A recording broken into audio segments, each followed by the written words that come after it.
June ತಿಂಗಳಲ್ಲಿ ಉಡುಪಿ ಭಾಗದಲ್ಲಿ ಮಳೆ ಕೈಕೊಟ್ಟಿತ್ತು. ಹಿಂಗೆ ಆಗ್ಬಿಟ್ರೆ ಹೆಂಗಪ್ಪ ಅಂಥೇಳಿ ಉಡುಪಿ ಭಾಗದ ಜನ ಯೋಚನೆಯನ್ನು ಮಾಡ್ತಾ ಇದ್ರು. ಬಟ್ ಜುಲೈ ಆರಂಭ ಆಗ್ತಾ ಇದ್ದ ಹಾಗೆ ಉಡುಪಿ ಭಾಗದಲ್ಲಿ ವರುಣನ ಅಬ್ಬರ ಜೋರಾಗಿದೆ. ಸಾಲು ಸಾಲು ಸಮಸ್ಯೆಗಳು ಮಳೆಯಿಂದಲೂ ಕೂಡ ಸೃಷ್ಟಿಯಾಗ್ತಾ ಇದೆ. ಇದರ ನಡುವೆ ಮಳೆ ವಿಚಾರಕ್ಕೆ ಸಂಬಂಧಪಟ್ಟಂತೆ ಜಿಲ್ಲಾಡಳಿತ ಜಿಲ್ಲೆಯ ಜನರಿಗೆ ಎಚ್ಚರಿಕೆ ಕೊಟ್ಟಿದೆ ಅನ್ನೋದು ಗೊತ್ತಾಗ್ತಾ ಇದೆ. ಬನ್ನಿ ಕುರಿತಂತೆ ಒಂದು ವರದಿ ಇದೆ, ನೋಡ್ಕೊಂಡು ಬರೋಣ.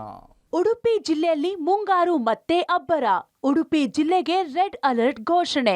ಹಿರಿಯಡ್ಕ ಬಳಿಯ ಬಜೆ ಡ್ಯಾಂ ಭರ್ತಿ. ಉಡುಪಿ ಜಿಲ್ಲೆಯಲ್ಲಿ ಮುಂಗಾರು ಮತ್ತೆ ತನ್ನ ಅಬ್ಬರ ತೋರಲು ಆರಂಭಿಸಿದೆ. ಜಿಲ್ಲೆಯ ವಿವಿಧ ಭಾಗಗಳಲ್ಲಿ ಬಿಟ್ಟು ಬಿಟ್ಟು ಉತ್ತಮ ಮಳೆ ಸುರಿಯುತ್ತಿದೆ. ಹವಾಮಾನ ಇಲಾಖೆ ರೆಡ್ ಅಲರ್ಟ್ ಘೋಷಿಸಿದ್ದು, ಮುಂದಿನ 48 ಗಂಟೆಗಳ ಕಾಲ ಭಾರೀ ಮಳೆ ಹಾಗೂ ಗಂಟೆಗೆ 40ರಿಂದ 50 ಕಿಲೋಮೀಟರ್ ವೇಗದಲ್ಲಿ ಗಾಳಿ ಬೀಸುವ ಸಾಧ್ಯತೆ ಇದೆ.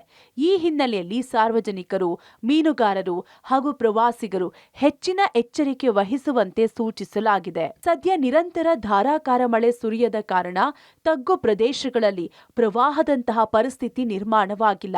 ಆದರೆ ನದಿ ಪಾತ್ರದ ಪ್ರದೇಶಗಳು ಹಾಗೂ ಕಡಲ ತೀರದಲ್ಲಿ ವಾಸಿಸುವವರು ಮುನ್ನೆಚ್ಚರಿಕೆ ವಹಿಸುವಂತೆ ಜಿಲ್ಲಾಡಳಿತ ಮನವಿ ಮಾಡಿದೆ. ಪಶ್ಚಿಮ ಘಟ್ಟದಲ್ಲಿ ಕಳೆದ ಕೆಲ ದಿನಗಳಿಂದ ಉತ್ತಮ ಮಳೆಯಾಗುತ್ತಿರುವ ಪರಿಣಾಮ ಜಿಲ್ಲೆಯ ನದಿಗಳಲ್ಲಿ ನೀರಿನ ಹರಿವು ದಿನದಿಂದ ದಿನಕ್ಕೆ ಹೆಚ್ಚುತ್ತಿದೆ. ಉಡುಪಿ ನಗರಕ್ಕೆ ಕುಡಿಯುವ ನೀರು ಪೂರೈಸುವ ಜೀವನಾಡಿಯಾದ ಸ್ವರ್ಣ ನದಿ ಇದೀಗ ಮೈದುಂಬಿ ಹರಿಯುತ್ತಿದೆ. ಹಿರಿಯಡ್ಕ ಸಮೀಪದ ಬಜೆ ಡ್ಯಾಂ ಕೂಡ ಸಂಪೂರ್ಣ ಭರ್ತಿಯಾಗಿ ನೀರು ಹರಿಬಿಡುತ್ತಿರುವ ದೃಶ್ಯ ಕಂಡುಬರುತ್ತಿದೆ. ಈ ಬಾರಿ ಜಿಲ್ಲೆಯಲ್ಲಿ ಮಳೆಯ ಕೊರತೆ ಕಂಡುಬಂದಿದ್ರು ಪಶ್ಚಿಮ ಘಟ್ಟದಲ್ಲಿ ಸುರಿದ ಉತ್ತಮ ಮಳೆಯ ಪರಿಣಾಮ ಜಲಾಶಯಗಳು ಹಾಗೂ ನದಿಗಳು ತುಂಬಿ ಹರಿಯುತ್ತಿವೆ.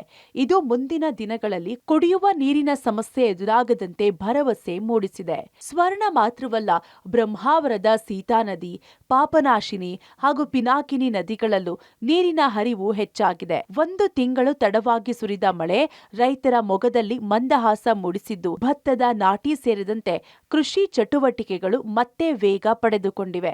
ಕಳೆದ ವರ್ಷ ಡಿಸೆಂಬರ್ ವೇಳೆಗೆ ಕುಡಿಯುವ ನೀರಿನ ಸಮಸ್ಯೆ ಎದುರಾಗಿದ್ದ ಜಿಲ್ಲೆಯ ಜನರು ಈ ಬಾರಿ ಜಲಾಶಯಗಳು ತುಂಬಿರುವುದರಿಂದ ನೆಮ್ಮದಿಯ ನಿಟ್ಟುಸಿರು ಬಿಡುತ್ತಿದ್ದಾರೆ.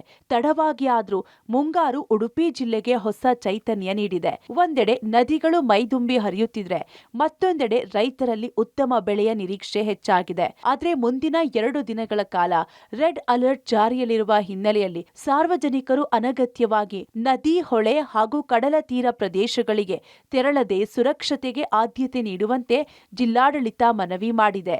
ಮಳೆಯ ಕೊರತೆಯ ಆತಂಕದ ನಡುವೆ ಪಶ್ಚಿಮ ಘಟ್ಟದಲ್ಲಿ ಸುರಿದ ಉತ್ತಮ ಮಳೆ ಉಡುಪಿ ಜಿಲ್ಲೆಯ ನದಿಗಳು ಮತ್ತು ಜಲಾಶಯಗಳಿಗೆ ಹೊಸ ಜೀವ ತುಂಬಿದೆ.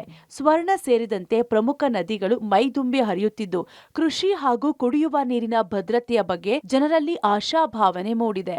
ಆದರೆ ಮುಂದಿನ 2 ದಿನಗಳ ರೆಡ್ ಅಲರ್ಟ್ ಹಿನ್ನೆಲೆಯಲ್ಲಿ ಎಚ್ಚರಿಕೆಯಿಂದಿರುವಂತೆ ಜಿಲ್ಲಾಡಳಿತ ಸಾರ್ವಜನಿಕರಿಗೆ ಮನವಿ ಮಾಡಿದೆ.